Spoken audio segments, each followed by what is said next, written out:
The irony of the 60s phrase, never trust anyone over 30, rings loud and clear when, according to the U.S. Census Bureau, nearly 8,000 boomers are hitting 60 every day. And some are not choosing to age gracefully. The cosmetic industry is prepared for battle.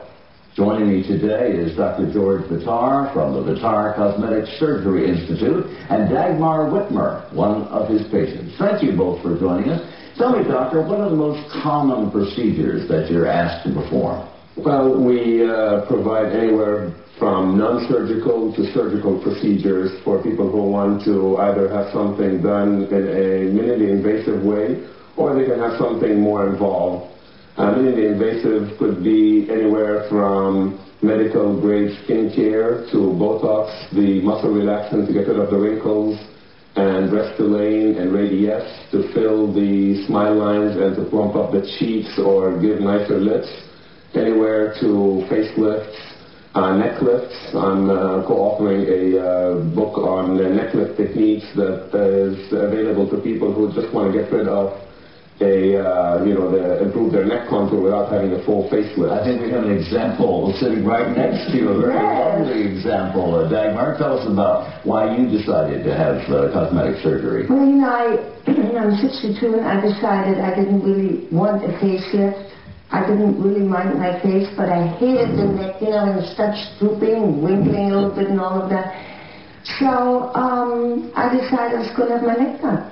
And how long did this take before it healed? Well, I had it done the week before Memorial Day. And on Memorial Day weekend, I already went to a party and everybody thought I looked wonderful. I wasn't even blue. He's so great. Mm-hmm. Everybody says eyes and whatever. He said no eyes. He will be fine. I said, well, how am I going to go black and blue? He said, don't worry about this. Did you do this to advance your career or no, just for myself. I just hated that wrinkly neck, and I'm so happy with my neck now. It looks natural. I had like a little bit kind of double chin or whatever you want to call it, wrinkles. I just hated it. Yeah. So now I'm really happy. Doctor, walk us through the procedure. Somebody knocks on the door, comes in and sits down, and briefly can you sketch out what happens? What's the procedure? Sure. We have an elaborate preoperative involvement with our patients. First, when they make an appointment, our receptionist educates them on the phone, first of all, as to what is available and what we can do for them, in a brief way, obviously, before meeting them. And then when they come and make an appointment, they meet with my nurse, Pat Benign, who will discuss with them their options and show them before and after pictures so they get well informed. Then I meet with them and discuss with them the surgery and their different options. We show them, if we have someone in the office who's had a similar procedure, we'll introduce them to them and give them the option to talk to that person. We also give them references of people who've had the surgery, their same surgery, to call them up on the phone and talk to them. And then I allow the patient to go to their medical doctor for medical clearance. I think that their medical doctor should give the blessing before they undergo any surgery, because even though it's cosmetic surgery, it's still surgery, and we take it very seriously. But could I interrupt you and ask you about a cost here? Is there a list and prices like for nose, ears, mouth? There's a list of costs. Procedures, basically, the costs involved are the surgical fee, the anesthesia fee, and the hospital fee.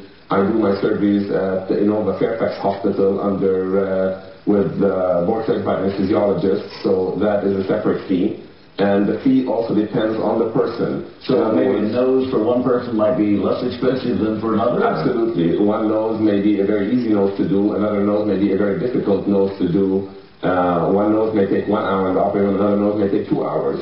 What about insurance? Is that covered at all? The insurance does not cover that, unfortunately, John, because this is cosmetic surgery, so it is fee for service. Yeah. Well, what do you say to people who are concerned about this procedure? Because after all, they are working on, you'll be working on their face. Do they have an idea before what they're going to look like after? Do you give them a sketch or anything? Absolutely.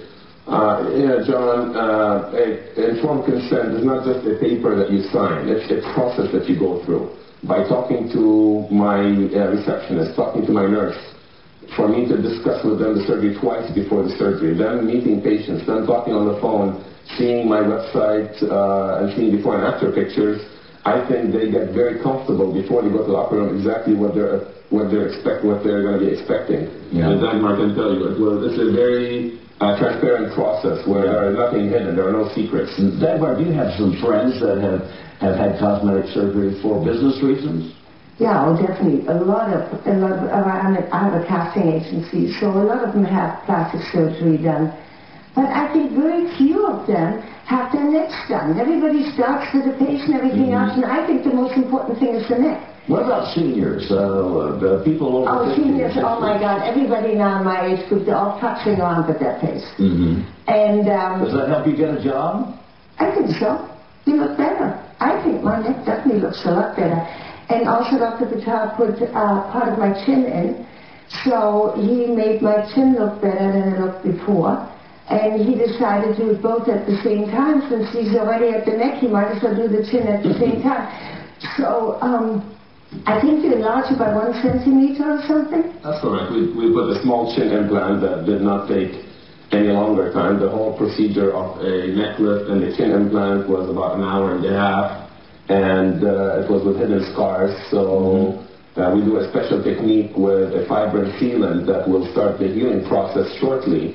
And as you can tell, she's a few months out. I usually tell people it takes 6 months to a year to see the final result. But early on, we see a real nice result. Yeah, we certainly can see that here. And I have no scar. I mean, the scars behind the ears you don't see anymore. I'm ecstatic. Dr. Bitar, Dagmar, thank you. We've learned a great deal about cosmetic surgery today. Thank you for having us. Thank you. And before you decide to undergo plastic surgery, here are some tips you should remember. First, the